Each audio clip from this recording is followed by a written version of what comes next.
नाज़रीन, एक नई वीडियो के साथ हाजिर खिदमत हूँ और उम्मीद करता हूँ आप मेरी इस वीडियो को भी इसी तरह पसंद करेंगे, सराहेंगे, शेयर करेंगे और कमेंट्स बॉक्स में जाके कमेंट्स करेंगे जिस तरह मेरी पिछली तमाम वीडियोस को पसंद किया गया और कमेंट्स बॉक्स में जाके उस पर कमेंट्स किए गए। नए आने वालों के लिए रिक्वेस्ट के मेरे चैनल को सब्सक्राइब करें, बेल आइकन को टच करें और ऑल को टच करें ताकि मेरी तमाम वीडियोस बआसानी आप तक दस्तयाब हों और तमाम नोटिफिकेशन बआसानी आप तक पहुंच सकें, जिससे आप मेरी वीडियो से इस्तेफादा हासिल कर सकें। और साथ रिक्वेस्ट के कमेंट्स बॉक्स में जाकर ज़रूर कमेंट्स करें, जिससे मेरी दिलजोई भी होती है और मुझे पता चलता है कि मेरी वीडियोस कितनी पसंद की गई और इसमें कौन कौन सी खामियाँ। ख़ासकर उन दोस्तों के लिए बहुत बहुत शुक्रिया जो मुझ पर तनकीद बराए इस्लाह करते हैं, वो मेरी रहनुमाई करते हैं, मुझे अपग्रेड करने में मदद देते हैं। लेकिन उन दोस्तों से इंतहाई माज़रत खा और साथ रिक्वेस्ट के वक्त ज़ाया करने के लिए तनकीद ना किया करें, तनकीद बराए इस्लाह किया करें। जनाब, आज की वीडियो मैं फिर वापडा की तरफ आता हूँ। फ्यूल पावर एडजस्टमेंट, जी ये हम पे जो थोपा गया है फजूल, हम ऑलरेडी बिल दे रहे हैं, बिलों में टैक्स देते हैं, ये एक जो है ना एक और चीज़ हम पे लगा दी गई है। और ये ऐसे ही है, एक थोड़ी सी मैं मिसाल देना चाह रहा हूँ कि जैसे अब मैं अपने घर में रह रहा हूँ अल्हम्दुलिल्लाह, और इसका कोई आके मुझसे किराया लेना शुरू कर दे कि जनाब इसका हमें किराया दे। ऐसे ये भी है, आप वीडियो पूरी देखिएगा जिससे आपको समझ आ जाएगा कि यह हमसे कितनी बड़ी ज़्यादती की जाती है ये फ्यूल पावर एडजस्टमेंट के सिलसिले में। आज की वीडियो में आपको बताऊँगा कि पाकिस्तानी अवाम को दिए जाने वाले इन बिजली के बिलों के अंदर टैक्सेस और चार्जेस की पूरी कैलकुलेशन के बारे में, और बात करेंगे इस फ्यूल प्राइस एडजस्टमेंट का भी अजाब जो कि काफ़ी सालों से हम पर मुसल्लत है। तो ये FPA यानी फ्यूल प्राइस एडजस्टमेंट क्या चीज़ होती है और ये हर बार ये बिजली के बिलों में क्यों लग कर जाती है। और इसके अलावा नीलम झेलम सरचार्ज, क्योंकि ये पिछले साल अगस्त में ये नीलम झेलम प्रोजेक्ट कंप्लीट हो चुका है, लेकिन फिर भी काफ़ी देर तक ये हमारे बिलों में लग के आता रहा, क्योंकि हम परवाह नहीं करते। बिल आता है तो भाग जाते हैं जमा कराने के लिए। जो पैसे हैं, जो सरचार्ज हैं, अभी भी बिलों के अंदर लग के आ रहा है। तो एक ज़िम्मेदार शहरी होने के नाते आपको ये वीडियो पूरी देखनी चाहिए। सबसे पहले तो नाज़रीन, इस वीडियो में मैंने किसी इदारे, किसी डिपार्टमेंट या किसी भी किस्म की शख्सियत को ब्लेम करने वाला हूँ, यानी उसको ब्लेम करने वाला नहीं हूँ, सॉरी, क्योंकि इस तरह की चीज़ों के लिए कोई भी इदारा कभी भी ज़िम्मेदार नहीं होता। ये काम होता है पॉलिसी मेकर का। तो आप सब समझदार लोग हैं, मुझे उम्मीद है कि आप सब को मेरी बातें आसानी से समझ आ जाएंगी। तो सबसे पहले चीज़ दोस्तों, जितनी भी बिजली हम इस्तेमाल करते हैं इसके दो किस्म के चार्जेस होते हैं। एक होते हैं गवर्नमेंट चार्जेस और दूसरे होते हैं इस सप्लाई कंपनी के चार्जेस जो कि हम तक बिजली पहुंचा रही है। दोस्तों, बिजली के बिल के अंदर जो चार्जेस का पूरा सेक्शन होता है, इसकी कैलकुलेशन को समझने के लिए सबसे पहले हमें ये पता होना चाहिए कि ये जो बिजली हमारे घरों तक कैसे पहुंचती है। तो बिजली के इस पूरे सफ़र की 4 मंजिलें होती हैं, जिनको हम number 1 generation, number 2 transmission, number 3 distribution. जनाब, ये है, आप देख सकते हैं कि जो है ना, ये नंबर 4 यूटिलाइजेशन कहते हैं जी। तो आप देख सकते हैं कि सबसे पहले जनरेशन यानी बिजली पैदा कैसे होती है। तो पावर हाउस के अंदर जो कि हाइडल पावर प्लांट भी होते हैं जहां पानी से बिजली बनती है, थर्मल भी हो सकते हैं जहां पर तेल या कोयला से बिजली बनती है। इसके अलावा सोलर भी हो सकते हैं जहां पर धूप से बिजली बनती है, और विंड भी हो सकते हैं जहां पर हवा से बिजली बनती है। इसके बाद मुल्क के दूर दराज इलाकों में बिजली को पहुंचाने के लिए ट्रांसमिशन लाइंस का इस्तेमाल करते हैं, और जिस इलाके के अंदर इस बिजली को इस्तेमाल करना हो, इस शहर की सप्लाई कंपनी जो होती है, जैसे पाकिस्तान में आइस्को, फेस्को, लेस्को, पेस्को और आईके इलेक्ट्रिक वगैरह, ये बिजली को आगे सार्फिन तक पहुंचाते हैं। और इसके बाद जो इंडस्ट्रियल या घरेलू सार्फिन होते हैं वो इस बिजली को इस्तेमाल करते हैं। तो दोस्तों, जब कोई भी कस्टमर बिजली इस्तेमाल करता है, खर्च करता है, तो उसकी कितनी कीमत बनती है, कितनी कास्ट बनती है, ये निकाली जाती है कि इस कस्टमर ने कितने यूनिट बिजली इस्तेमाल की है। और इस मकसद के लिए हर सप्लाई कंपनी ने अपनी यूनिट की एक रेट लिस्ट बनाई होती है। इसको इलेक्ट्रिकल की ज़बान में टैरिफ कहते हैं। यानी आपने देखा होगा बिलों के ऊपर एक खानम टैरिफ लिखा भी होता है। जैसे मिसाल के तौर पर एक कस्टमर ने 115 यूनिट बिजली इस्तेमाल की तो कंपनी ने पहले जो 100 यूनिट हैं इनमें से हर यूनिट की कीमत लगाई गई है 7 रुपये 74 पैसे, और जो 100 से ऊपर यूनिट है इसकी कीमत लगाई गई है 10 रुपये 6 पैसे। ये जो 1347 रुपये 42 पैसे वो पैसे हैं जो हमने टोटल बिजली इस्तेमाल की है। अब इस कीमत के ऊपर दोस्तों गवर्नमेंट के 2 किस्म के टैक्सेस होते हैं। सबसे पहला जो टैक्स होता है वो ईडी यानी ईडी होता है जी, यानी आप समझ गए, ईडी एक्साइज ड्यूटी जैसे बोलते हैं, और वो टैक्स हमें हर सूरत देना पड़ता है जी। यानी इलेक्ट्रिकल ड्यूटी या महसूल बिजली, और ये होता है 1.5%। ये भी बिजली के बिल के ऊपर लिखा होता है। जितनी भी बिजली आप लोगों ने इस्तेमाल की होती है का 1.5% आपने गवर्नमेंट को देना होता है, और ये चीज़ आपके बिजली के बिल के टॉप पर मेंशन भी होती है।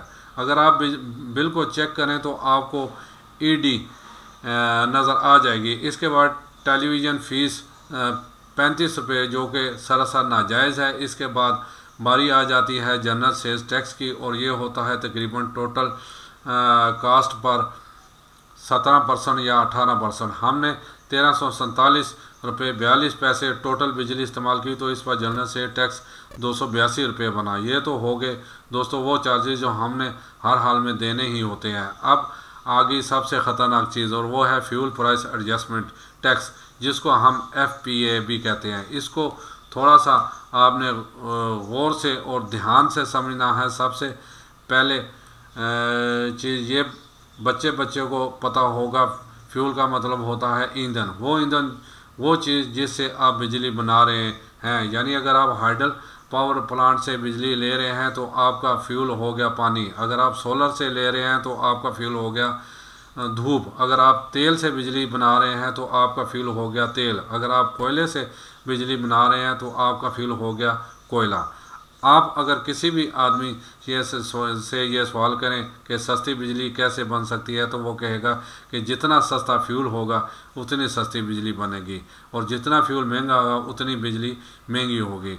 अब दोस्तों यहाँ पर मैं आपको छोटी सी कहानी सुनाना चाहता हूँ। आज से तकरीबन 28 या 29 साल पहले इस वक्त के जो पाकिस्तान के हुक्मरान थे, उन्होंने इस दौर में बिजली की ज़रूरियात को मद्देनज़र रखते हुए नेचुरल रिसोर्स से सस्ती बिजली बनाने की बजाय, यानी देखें हमसे कितना जुल्म आ रहा है। अब ये कहानी देखिएगा आप।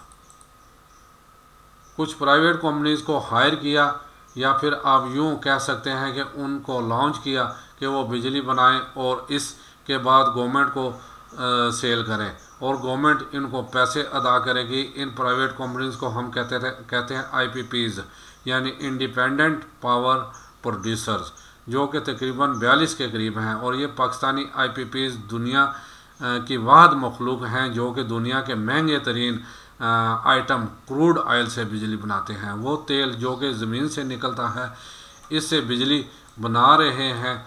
पाकिस्तानी गवर्नमेंट उधार तेल लेती है, इसके बाद वही तेल इनको देती है कि आप इस फ्यूल से बिजली बनाकर हमें सेल करें। तो जब दुनिया में इस क्रूड ऑयल की कीमतें बढ़ती हैं तो इस फ्यूल की प्राइस भी ज़्यादा हो जाती है, जिससे ज़ाहिर है बिजली भी महंगी बनेगी। और जब इस क्रूड ऑयल की कीमत नीचे आ जाती है तो फ्यूल प्राइस वो भी नीचे आ जाती हैं। तो फ्यूल प्राइस एडजस्टमेंट बुनियादी तौर पर वो चार्जेस हैं जो कि आप इस बिजली को बनाने के लिए फ्यूल ले रहे हैं, फ्यूल परचेज़ कर रहे हैं, इसके चार्जेस हैं, इसके पैसे हैं। कहने का मतलब ये है कि आप जो बिजली इस्तेमाल कर रहे हैं उसके भी आप पैसे दे रहे हैं। जो कि आपको देने ही पड़ेंगे। लेकिन सितमज़री भी देखिए कि इस बिजली को बनाने के लिए जो फ्यूल लग रहा है उसके भी पैसे आप दे रहे हैं। इस मिसाल बिल्कुल ऐसे ही है कि मैं किसी कंपनी से 15 लाख की गाड़ी ख़रीदूं और वो कंपनी मुझे ये कहे कि आपने ये जो 1.5 15 लाख हैं गाड़ी के, ये तो देने ही देने हैं, लेकिन इसके साथ साथ इस गाड़ी को बनाने में जो टायर लगे हैं उसकी जो रबड़ इस्तेमाल होती है, अब देखें कितनी ज़्यादती है जनाब। आप आगे देखें, यानी वाकई ये हमसे कितना जुल्म है और हम इसका नोटिस ही नहीं लेते। इसके पैसे भी देने हैं, इसके ऊपर जो पेंट किया है इसके पैसे भी देने हैं, और जिन वर्कर्स ने इस गाड़ी को बनाने में काम किया है उसकी तनख्वाह, और जिस बिल्डिंग के अंदर ये गाड़ी तैयार हुई है वहाँ पर बिजली का बिल भी आया हुआ है, वो भी आपने ही अदा करना है। ये समझे, ये है फ्यूल प्राइस एडजस्टमेंट, मिसाल के तौर पे दे रहा हूँ। और बिल्डिंग का किराया भी देना होगा। ये सब सुनकर तो आप सर पकड़ कर बैठ जाएंगे और कहेंगे कि ये क्या बेवकूफ़ों वाली बात कर रहे हैं। तो यहाँ पर बिल्कुल ऐसा ही हो रहा है कि हम जो बिजली इस्तेमाल कर रहे हैं इसके तो पैसे दे ही रहे हैं, लेकिन इस बिजली को बनाने के लिए जो फ्यूल इस्तेमाल हो रहा है उसके पैसे भी हम ही दे रहे हैं फ्यूल प्राइस एडजस्टमेंट की शक्ल में। और पूरी दुनिया में इस वक्त ग्रीन एनर्जी से नेचुरल रिसोर्सेज हैं जो एनर्जी के इनसे बिजली बनाई जा रही है, जो सस्ते तरीन बिजली के ज़खायर हैं। कुदरत ने दोस्तों हमारे पाकिस्तान को सारा साल के लिए इन सारे ग्रीन एनर्जी से नवाजा है। सारा साल पाकिस्तान में धूप लगती है। पाकिस्तान के शुमाली इलाका जात में पानी के वसी ज़खायर हैं जहाँ पर बड़े बड़े डैम बन सकते हैं। सिंध और बलूचिस्तान में सारा साल समुंदर की हवाएं चलती हैं जिनसे हम विंड एनर्जी से बिजली इस्तेमाल कर सकते हैं। लेकिन नहीं बनानी है तो बिजली किस से बनानी है? वो सबसे महंगे तरीन आइटम क्रूड ऑयल से, और वो भी प्राइवेट कंपनीज के ज़रिए। यानी एक बंदे तो पता है कि ये चीज़ फ़लाँ दुकान से 10 रुपये की मिलेगी, लेकिन उसके बावजूद वो एक ऐसी दुकान से जाकर वही चीज़ परचेज़ करता है जहाँ पर उसकी वही चीज़ 100 रुपये की मिलती है। वजह सिर्फ़ और सिर्फ करप्शन, ज़ाती फ़ायदा। अवाम जाए भाड़ में, हमें फ़ायदा होना चाहिए, हमारी जेबें भरनी चाहिए। हमारे स्विस बैंक में डॉलर्स होने चाहिए। यानी नाज़रीन आप देखें कितनी बड़ी ज़्यादती है कि आप इससे ही अंदाज़ा लगा लें कि हर कंपनी का एक अपना रेट है, और कहा यही जा रहा है। हमारे कई अंदर के बंदे जो काम करते हैं इनमें वो कहते हैं कि जो जितनी कमीशन देता है उस हिसाब से उस बिजली का रेट मुकर्रर कर दिया जाता है।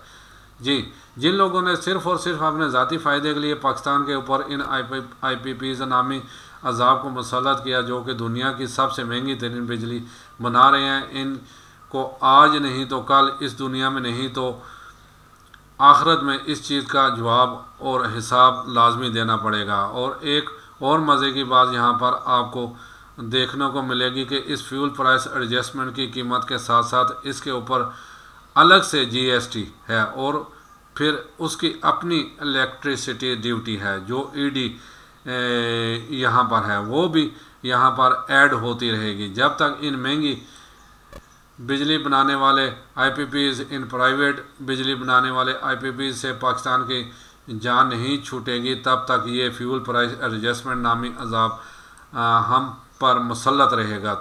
तो जो सियाने लोग होते हैं, सियाने पॉलिसी मेकर्स होते हैं और मुल्क के साथ मुहिब वतन होते हैं, उनकी ये कोशिश होती है कि सस्ती बिजली बनाने वाले प्रोजेक्ट जैसे hydro power plant, wind power plant, solar power plant, इनसे बिजली बनाई जाए ताकि जो बिजली की कास्ट है उस पर कमी आ सके।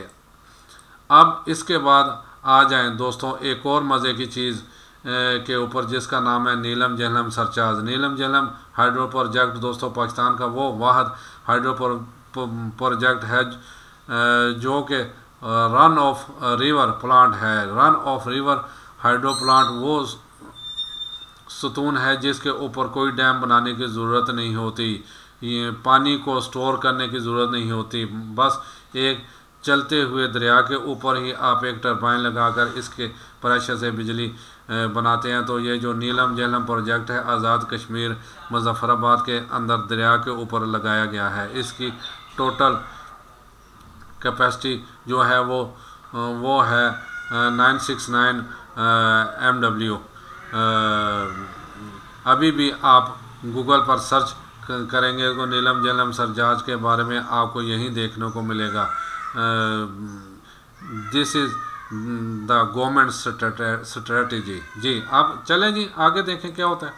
ये हमारा हाल है, आप क्या कह सकते हैं। जहाँ आम सत्तू पी के सो रही हो फिर यही होगा जी। To revise finances for constructing the Neelum Jhelum hydro power project, यानी कि इस नीलम झेलम पावर प्रोजेक्ट को बनाने के लिए जितने भी पैसे चाहिए, पाकिस्तान के जितने भी इलेक्ट्रिकल कंज्यूमर हैं, जितने भी कस्टमर हैं, इनका जितना भी बिल आएगा इसका 1% जो है नीलम झेलम सरचार्ज की सूरत में अदा करना होगा ताकि ये पावर प्लांट मुकम्मल हो सके। लेकिन मज़े की बात यह है दोस्तों कि पिछले साल अप्रैल में इस पावर प्लांट का इफ्तिताह हो गया और 14 अगस्त 2018 को ये ऑपरेशनल भी हो गया और ये चल भी रहा है और बिल्कुल तैयार हो गया। लेकिन फिर भी जो है इसको बनाने के लिए नीलम झेलम चार्ज हैं वो एक अरसा तक लोगों के बिलों में लग के आते रहे और लोग इसका अजाब भुगते रहे। अगर मेरी कोई आवाज़ सुन रहा है तो बराए मेहरबानी पाकिस्तानी गरीब अवाम पर तरस खाएं और इन सरचार्ज को या इजाफी टैक्सेस को ख़त्म किया जाए। ये पाकिस्तानी अवाम पर इंतहाई जुल्म है। 2021 की रिपोर्ट के मुताबिक पाकिस्तान में अब देखें जो कहा जाता है जी पाकिस्तान में बिजली पूरी नहीं है, बिजली तो इजाफे ही है भाई, इजाफी बना सकते हैं। ये उसकी मैं थोड़े से आपको कैलकुलेशन करके बताने लगा हूँ कि 2021 के रिपोर्ट के मुताबिक पाकिस्तान में 37,000 मेगावाट है और ज़रूरत 25,000 मेगावाट है। लेकिन फिर पाकिस्तान में आज भी लोड शेडिंग क्यों होती है? क्योंकि इस घंटों गर्मियों के मौसम में बिजली गायब रहती है। इसकी क्या वजह है? तो जनाब सुनिए और कान खोल कर सुनिए। इसकी वजह ये है कि ट्रांसमिशन लाइन और ट्रांसमिशन कैपेसिटी पाकिस्तान में बेशक इस वक्त 37,000 मेगावाट बिजली बनाने की सलाहियत है और डिमांड सिर्फ 25,000 मेगावाट है, लेकिन पाकिस्तान की ट्रांसमिशन कैपेसिटी सिर्फ 22,000 मेगावाट है। जनाब ये है, देखें हम पाकिस्तान में हर चीज़ मौजूद है, लेकिन असल बात वही आ जाती